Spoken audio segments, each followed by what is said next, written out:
Hello, children.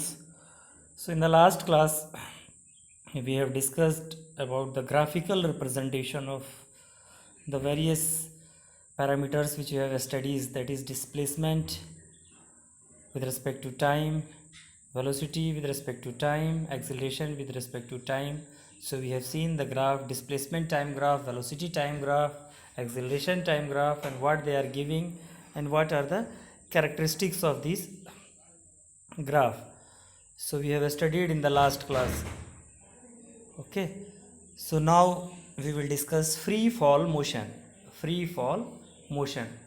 During the free fall motion, this acceleration is acceleration due to gravity which is acting. If the body is falling freely from a certain height, then acceleration due to gravity we are taking it as positive.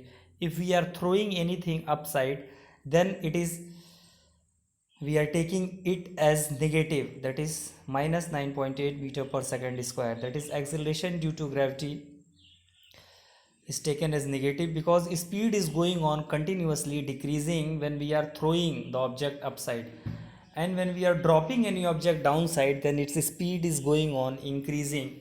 So these are the concept of the free fall motion. When a body falls under gravity of earth or other planet freely, then the gain in velocity or increase in velocity with time duration remains same or constant. That is acceleration, called as acceleration due to gravity, and it remains same, that is 9.8 meter per second square. So acceleration due to gravity we are considering it as constant, and it is 9.8 meter per second square. So now if we will make the graph between acceleration and time, then we will get a straight line parallel to the time axis. That means it is remaining the same or the constant. So this is the first graph that we will get in this scenario, in this perspective which we are studying. On the other hand, when a body is thrown vertically upwards, then loss in velocity or decrease in velocity remains same, decrease in velocity remains same with time interval, that is retardation, with time interval, that is retardation, and that retardation is constant. So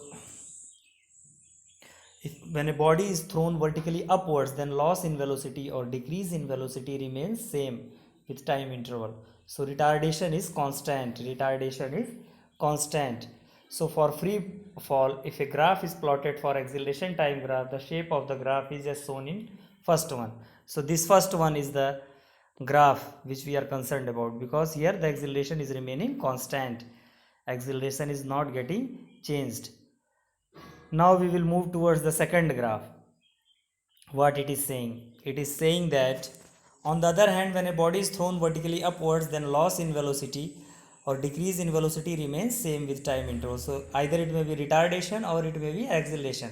So for the retardation, we will just make a parallel line with the x-axis in the downside. So now we will just move for the second graph. Here you see, since acceleration due to gravity is the rate of increase in velocity with respect to time, therefore if a graph is plotted between velocity and time and acceleration due to gravity, approximately we have taken 10 meter per second square. If a graph is plotted for displacement versus time, then we will get velocity time graph. It will be a curve with an ascending slope. It will be a curve with a ascending slope. It will be a curve with an ascending slope. That is, slope will goes on increasing, slope will go on increasing. That is the second graph, that is the second graph we will get.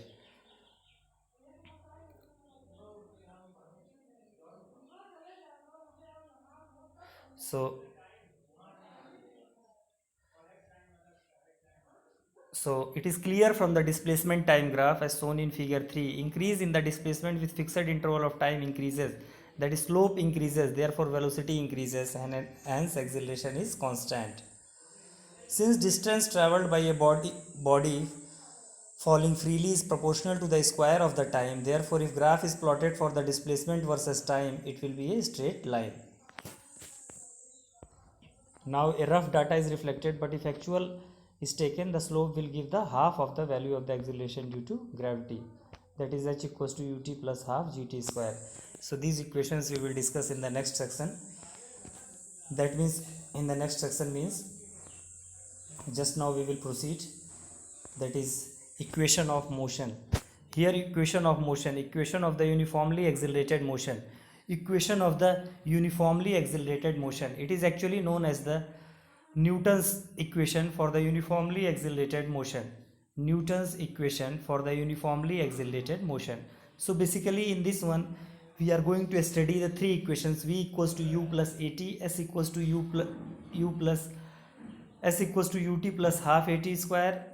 Here see some misprint is there, they have not written t here, so you should note it down. S equals to ut plus half at square, s equals to ut plus half at square, and another one is v square equals to u square plus 2as, or v square minus u square equals to 2as.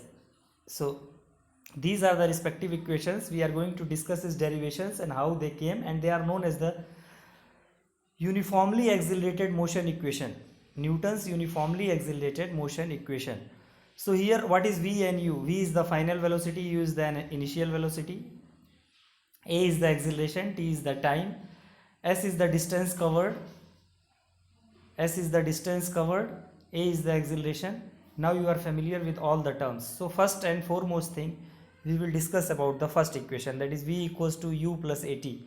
This is very simple. We have proved initially in the starting only. We have proved when we have seen the definition of acceleration. Then we have seen that acceleration is the change in velocity per unit time. So we have seen at that time change in velocity means v minus u upon t equals to a. So we are cross multiplying and we are getting v equals to u plus at directly we are getting. So from that equation only we will get from the definition of acceleration. So just you see change in velocity upon change in time. So we are getting v equals to u plus at. So it is very simple. This is the first equation of motion.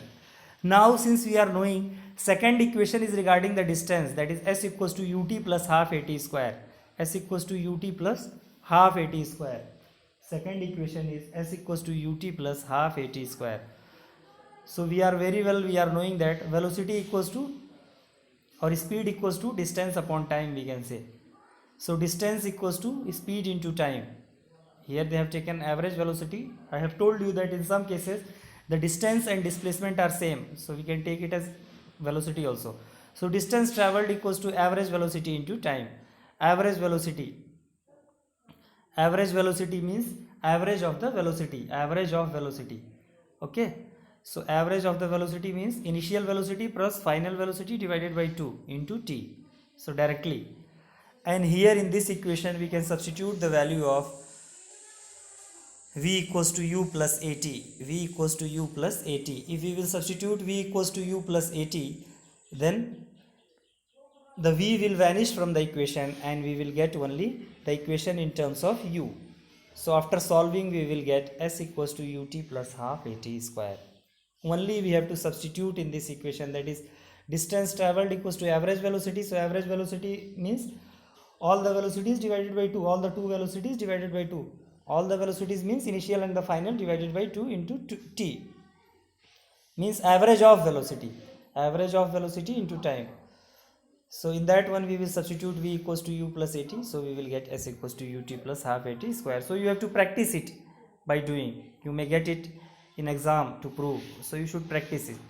Now from this very basic first equation, v equals to u plus at, we can derive v square minus u square equals to 2as, or v square equals to u square plus 2as. So squaring both sides, we will square both the sides. Squaring both sides and solving the equation, we will get v square minus u square equals to 2as.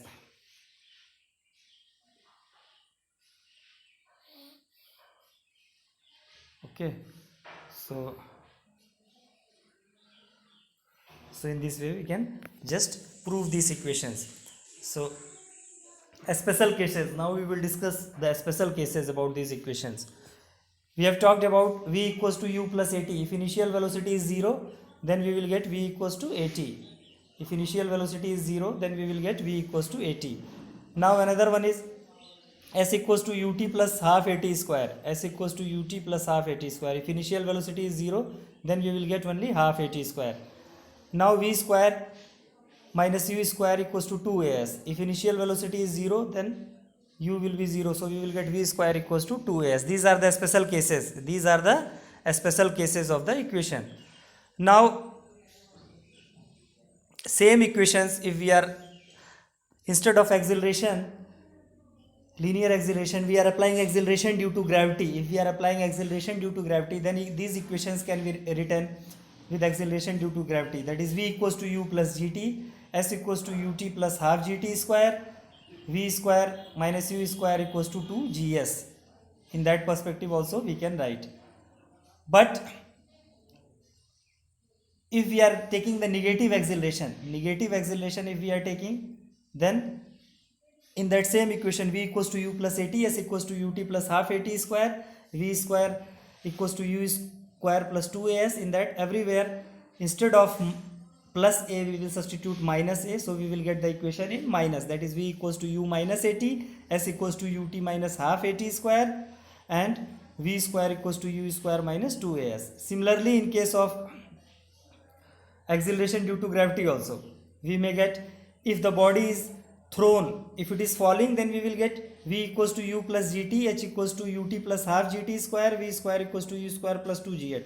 But if it is thrown upwards, then we will take gs minus g, then we will get the equation v equals to u minus gt, h equals to ut minus half gt square, and v square equals to u square minus 2gh. And if the initial velocity is 0, then the first term we will get it as 0. So derivation with the graphical method, that is also there. So you should remember only one derivation. You can derive either with the graphical or with that concept which we have discussed. So second chapter is also over, dear children.